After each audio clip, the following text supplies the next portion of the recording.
So, Lolo Cocheros, nandito na kami sa Kata Station dito sa Fukuoka. At ito na nga, mag-i-inquire kami ng JR Pass or the Japan Rail Pass. Yung plan namin is to get the 14 days na pass ticket. You can use it all over Japan, unlimited rides.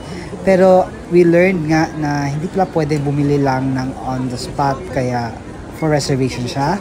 Kaya ito na lang, bibili kami ng Suica card or dito sa Fukuoka, Sugoka card yung tawag nila. It's the same with the IC card na Suica and Icoca. So, ito nga, tuturuan ko kayo paano bumili ng Sugoka card or the IC card dito sa Fukuoka. So, it's 2,000 yen yung minimum niya. May 500 na deposit doon sa card. So, meaning 1,500 yung fare credits niya na pwede mong gamitin